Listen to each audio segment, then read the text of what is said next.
కేటీఆర్ మీద దాడికి ప్రయత్నించిన కాంగ్రెస్ మహిళా కార్యకర్తలు. మరి గతంలో చూసుకుంటే రీసెంట్‌గానే కేటీఆర్ మహిళలకు సంబంధించి ఫ్రీ బస్‌కు సంబంధించిన మాట్లాడిన మాటలు అందరికీ కూడా అభ్యంతకరంగా, ఇబ్బందికరంగా ఉన్నాయని చాలామంది కూడా ఫీల్ అవ్వడం జరిగింది. ముఖ్యంగా ఏంటంటే ఫ్రీ బస్‌లకు సంబంధించి మహిళలందరూ కూడా బస్సులలో ఎవరికి కూడా స్థలం దొరకనటువంటి ఇరుకు ప్రదేశంగా బస్సులన్నీ కూడా ఉన్నప్పటికీ వాళ్ళు మాత్రం డాన్సులు చేస్తూ, వెల్లుల్లిపాయలు అవి కూడా ఒలుస్తూ చాలా మటుకు అంటే ఈ విధంగా ప్రయత్నిస్తారనే విధంగా కేటీఆర్ చెప్పిన మాటలు అందరికీ కూడా నచ్చలేదు అనే విధంగా మహిళలు ముఖ్యంగా ఫీల్ అవడం వల్ల మహిళా కమిషన్ ఈయనకైతే నోటీసులు పంపడం జరిగింది. ఏ విధంగా అంటే ఖచ్చితంగా మహిళలకు క్షమాపణ చెప్పాలనే విధంగా కూడా చెప్పినప్పటికీ ఆయన కూడా స్వయంగా ఒప్పుకోవడం జరిగింది. నేను చెప్పిన మాటలు కరెక్ట్ కాదు, మీకేమైనా అభ్యంతరం ఉంటే ఖచ్చితంగా నేను కూడా క్షమాపణ కోరుతానని చెప్పినప్పటికీ కూడా మినిస్టర్ సీతక్క కూడా అంటే సంబంధించి ఈయనకు మాత్రం ఖచ్చితంగా మహిళా కమిషన్కి హాజరు కావాలి, మీరు రీజన్స్ చెప్పాలి, క్షమాపణ చెప్పాలనే విధంగా కూడా ఆయనకు నోటీసులు కూడా మళ్ళీ పంపడం జరిగింది. అదే విధంగా ఆయన మాత్రం క్షమాపణ చెప్పడానికి మహిళా కమిషన్ ఆఫీస్కి వెళ్ళినప్పుడు అక్కడ ఉన్నటువంటి ఈయన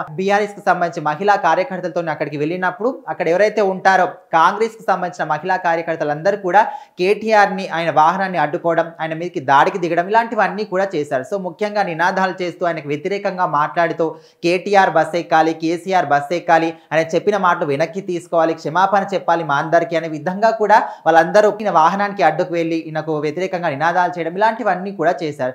వీటన్నిటికి సంబంధించి కేటీఆర్ కూడా ఏ విధంగా చెప్పడం జరిగిందంటే, అవును నేను చెప్పిన మాటలు మీకు అభ్యంతకరంగా ఉంటే నేను అప్పటికి కూడా మీకు చెప్పాను, నేను క్షమాపణ కోరుతున్నాను చెప్పినప్పటికీ కూడా అయినా కూడా నన్ను ఇక్కడ క్షమాపణ చెప్పడానికి అనే విధంగా కూడా నాకు నోటీసులు జారీ చేసినప్పటికీ నేను ఇక్కడ క్షమాపణ చెప్పడానికి మా పార్టీకి సంబంధించిన మహిళా కార్యకర్తలతో నేను ఇక్కడికి వచ్చినప్పటికీ కూడా మీరు అందరూ కూడా మమ్మల్ని అడ్డుకొని ఈ విధంగా వాళ్ళ మీద దాడికి దిగడం, తోపులాట జరగడం ఇది ఇంతవరకు కూడా అసలు కరెక్ట్ కాదు అనే విధంగా కూడా ఆయన కూడా చెప్పడం జరుగుతుంది. ఒకవేళ నిజంగా నేను చేసిన తప్పని మీరు అనుకున్నారు, మరి నేను కూడా అది ఫీల్ అవుతున్నాను కాబట్టి క్షమాపణ చెప్పడానికి మనస్ఫూర్తిగా క్షమాపణ చెప్పడానికి ఇక్కడ వచ్చినప్పటికీ కూడా అది ఏం కూడా మీరు మనసులో పెట్టుకోకుండా అంటే కక్షలు, పార్టీలకు సంబంధించి కక్షలన్నీ కూడా మనసులో పెట్టుకొని ఈ విధంగా మీరు తోపులాటకు దిగడం అంటే ఫైటింగ్ చేయడం ఇలాంటివన్నీ కూడా అసలు కరెక్ట్ కాదు. మరి దీనికి ప్రభుత్వం ఏం స్పందిస్తుంది అనే విధంగా కూడా కేటీఆర్ ఆయనకు సంబంధించి వివరణ ఇచ్చుకోవడం జరుగుతుంది మీడియా ముఖంగా.